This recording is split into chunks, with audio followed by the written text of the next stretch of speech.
વાણીમાં જેટલો પ્રેમ, જેટલો વિવેક, જેટલી વિનમ્રતા હશે, જેટલી પોઝિટિવિટી હશે, સામે એટલું પોઝિટિવ મળવાનું જ છે. અને વાણીમાં જ કઠોરતા.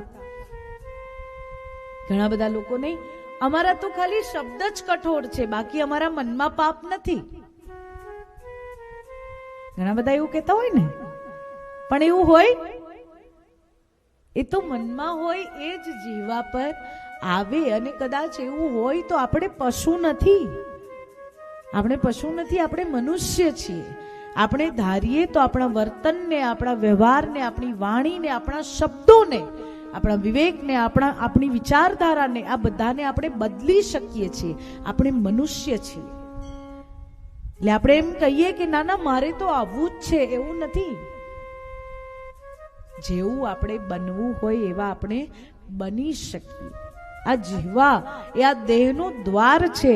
અને ગોસ્વામીજી મહારાજ કહે છે કે રામ નામ મની દીપ દરુ, જીહ દેહરી દ્વાર, તુલસી ભીતર બાહે રહું, જો ચાહસ્યું જીયા. કે જે હૃદયની અંદર અને બહાર બંને બાજુ અજવાળું, ભક્તિ રૂપી જ્ઞાન રૂપી અજવાળું ઈચ્છે છે, એને રામ નામ રૂપી મણીને આ જીહવા પર બિરાજમાન કરવું પડશે. ત્યારે આ હૃદયમાં જે અંધકાર છે, જે અંધકાર કોણ દૂર કરે?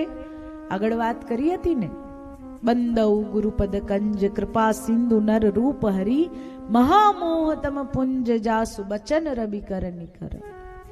જેમના વચન સૂર્યના કિરણ સમાન છે ને જેમના વચન માત્રથી આ હૃદયનો અજ્ઞાન રૂપી અંધકાર દૂર થઈ જાય ને હૃદયમાં જ્ઞાન રૂપી પ્રકાશ પથરાઈ જાય, એ ગુરુની કૃપા થાય અને આપણને નામ મળે. અને એ નામને જો જીહવા પર મૂકીએ તો બહાર અને અંદર બંને જગ્યાએ ભક્તિ રૂપી અજવાળું નિરંતર રહે છે. પ્રથમ દિવસ કથાનો આજે, એટલે અહીંયાથી ઘરે જાઓ એટલે નામ જપ. આજથી નામ જપ કરજો. કયું નામ?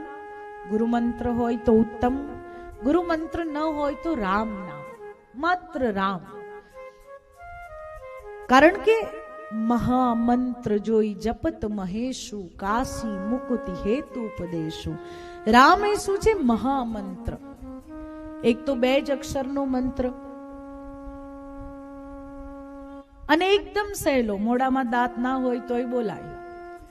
કૃષ્ણ બોલવું હોય તો જરાક અઘરું પડે ને, એ અઘરા જ છે કાના આપણા. પણ રામ બોલવું હોય તો એકદમ સહેલાઈથી બોલી દેવાય. એટલે રામ રામ રામ, રામનું રટણ.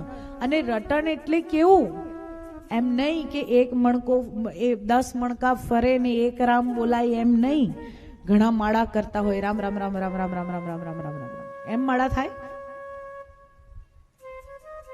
રામ નામનું ઉચ્ચારણ રામ રામ રામ એમ થવું જોઈએ. પછી રામ બોલાય છે કે મરા, એનો ભેદ જ ખબર ના પડે. અને શું કહે, અમે તો 108 માળા કરી નાખી, પણ એકેયમાં મંત્ર સ્પષ્ટ બોલ્યા નહીં.